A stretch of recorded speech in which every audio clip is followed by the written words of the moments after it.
I'm going to be recording this meeting, and we call our meeting a cohort because that's what our school system calls it, but it's the same thing as a professional learning community. And we're fortunate at BIS to have, we have shared planning, but when Miss Robert, our instructional coach, leads us in our shared planning, and at other times, we have professional learning communities going on in our grade levels all the time. So it's nice when we can get together. This is the presentation that I have for you. We are from Boaz Intermediate School, and we're having a professional learning community discussion about language arts and one component of our language arts program.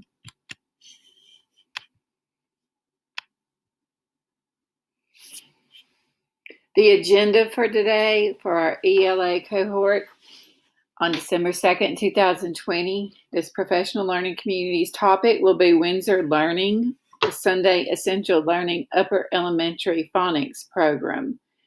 And we discussed this as our cohort last year, which is the same thing as a professional learning community. First, we'll discuss ways to review with Level 3 while our traditional students are working from home. Then we'll discuss the transition to Level 4 of Sunday implementation and the addition of more vocabulary instruction with Level 4. And then finally, we'll discuss ways to assess vocabulary after successfully completing the lessons.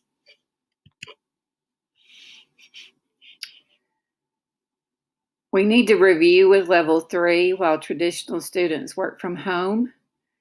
And the way that you get to this is you go to our Windsor Learning website and put in your email and password. And since we're talking about Level 3 as our review, we know there were lessons at the end that we didn't get to. You'll go to worksheets, the way I have this arrow pointing. And then we got to about 170 before we decided that we would transition to Level 4. Then we went home for a while. Our kids went home before Thanksgiving and a week after Thanksgiving.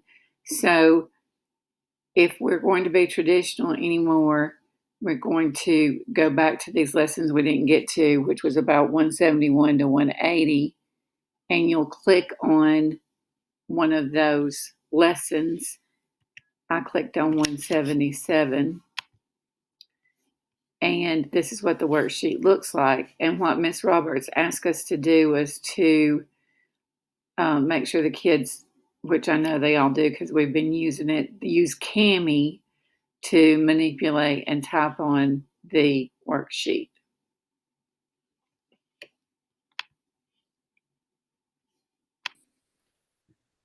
Yesterday, Miss Roberts came to our classroom, the language arts teachers in fifth grade, and she might have in fourth grade, but two of y'all are at home quarantined. Is that correct?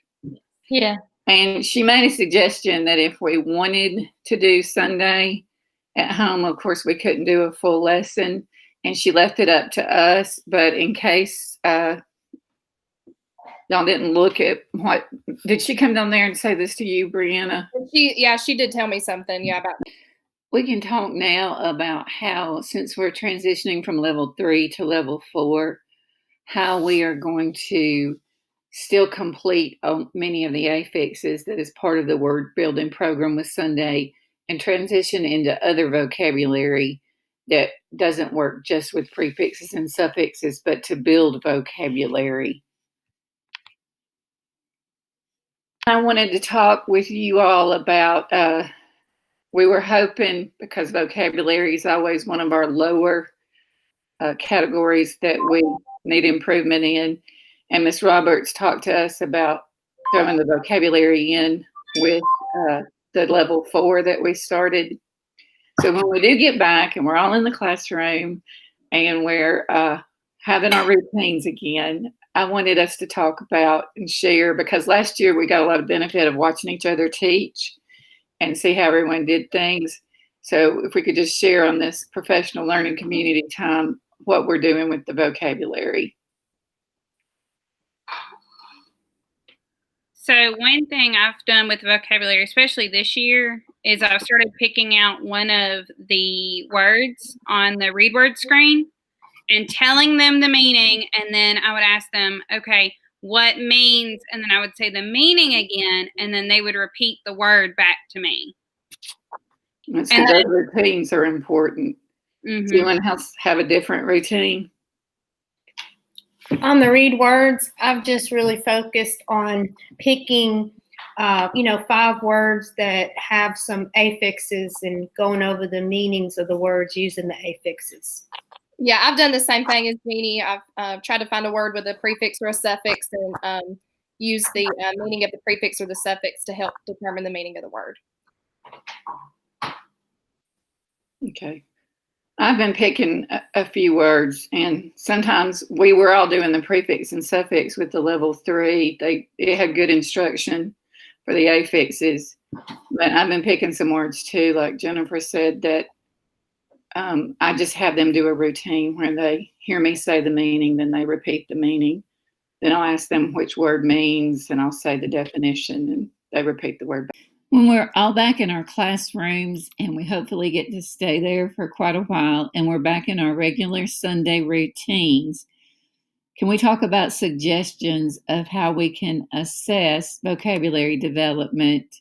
Are we seeing an improvement from what we try, and other ways that we can evaluate the assessment of vocabulary development?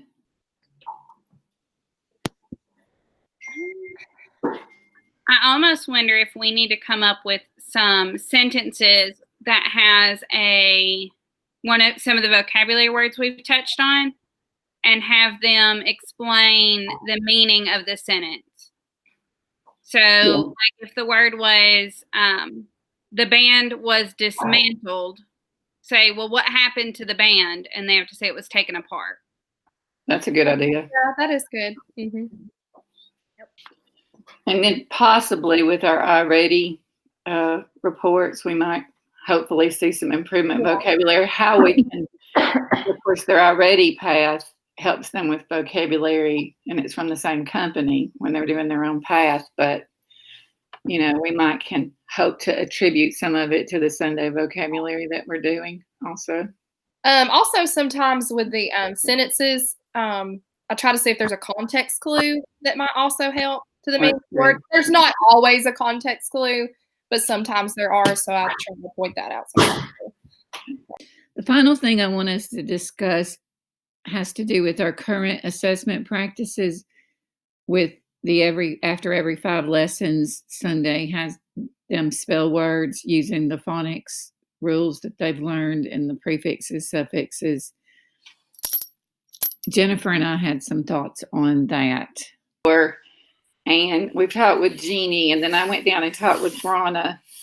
There was some confusion at the first of the year if we should take a classwork grade on our weekly Sunday tests or a test grade.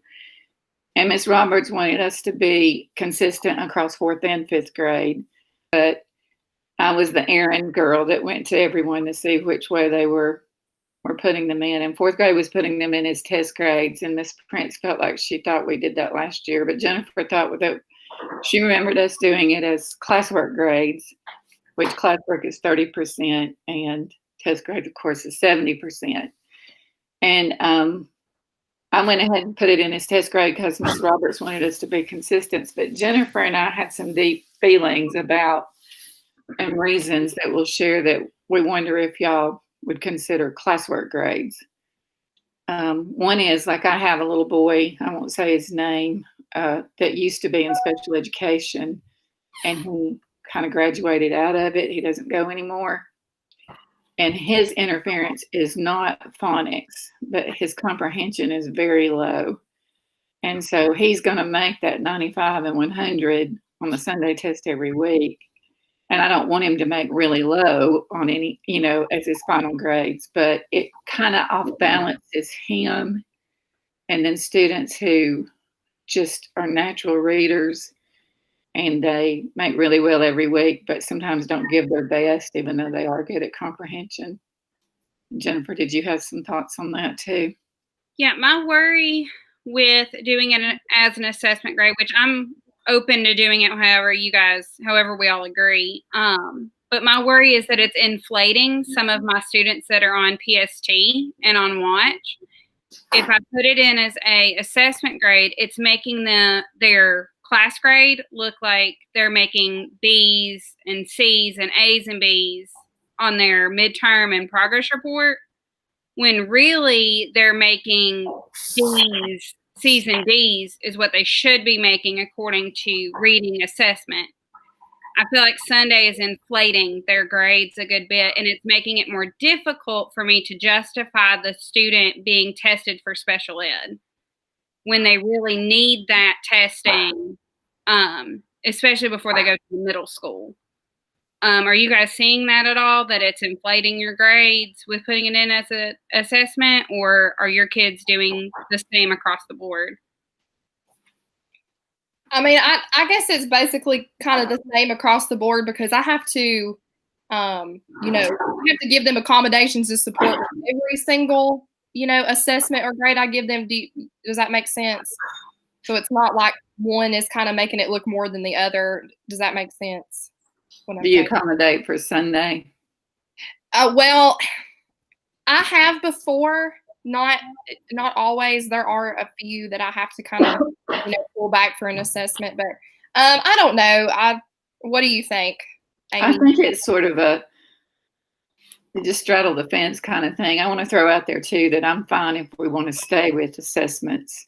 That was just some thoughts that we had that we thought was worth discussing. Would it be possible to be more fair to do, this is kind of confusing, but to do assessment one week and classwork another week, and that, because it helps some, it hurts some, and that way it might even it out. I remember we had done that at the beginning of the year last year. I guess just because we had just started it out, and we didn't know how they would do. And then, okay.